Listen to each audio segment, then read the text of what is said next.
মানুষ যখন ছোট থাকে তখন তার চারপাশই তাকে গঠন করে।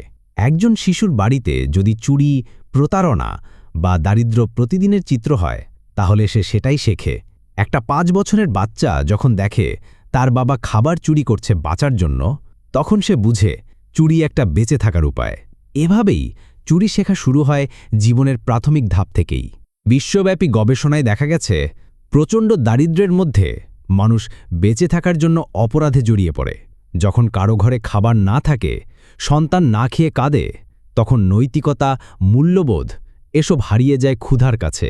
একটা বাবা তার সন্তানের জন্য এক টুকরো রুটি চুরি করে, এটাকে কি আপনি অপরাধ বলবেন, নাকি বেঁচে থাকার সংগ্রাম? চুরি সবসময় টাকা বা জিনিসের জন্য হয় না। অনেক সময় মানুষ চুরি করে কারণ সে অনুভব করে যে সমাজ তার প্রতি অন্যায় করেছে। যখন কেউ দেখে সে 24 ঘন্টা কাজ করেও খেতে পারে না, আর কেউ অলস বসে কোটি কোটি টাকা উপার্জন করে, তখন তার ভিতরে জন্ম নেয় ক্ষোভ। এই ক্ষোভই অনেক সময় তাকে ঠেলে দেয় অপরাধের দিকে। ক্লেপ্টোমেনিয়া এটা এক ধরনের মানসিক রোগ, যেখানে মানুষ নিজের ইচ্ছের বিরুদ্ধে চুরি করে। সে জানে এটা ভুল, তবুও সে নিজেকে থামাতে পারে না। এরা সাধারণত দামি কিছু নয়, ছোটখাটো জিনিস চুরি করে শুধুমাত্র মানসিক চাপ কমানোর জন্য। এই সমস্যা 1%-এরও কম মানুষের মধ্যে দেখা যায়, কিন্তু তাদেরকে চোর না বলে মানসিক রোগী বলা উচিত। কখনো কখনো মানুষ চুরি করে কারণ সে জানে ধরা পড়বে না।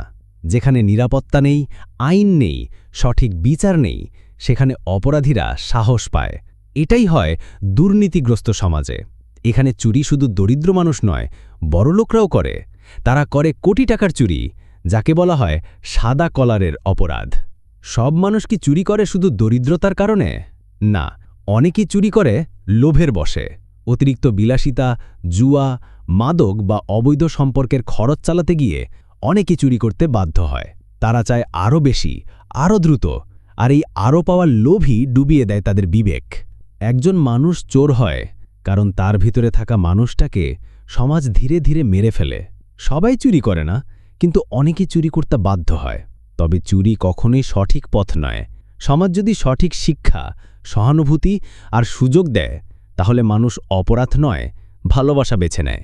আমরা যদি চুরি বন্ধ করতে চাই, তাহলে শুধু শাস্তি না, কারণটা খুঁজে তার সমাধান দিতে হবে।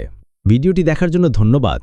কমেন্টে লিখে জানাও, তোমার মতে মানুষ কি প্রকৃতভাবে খারাপ, নাকি পরিস্থিতি তাকে খারাপ করে তোলে?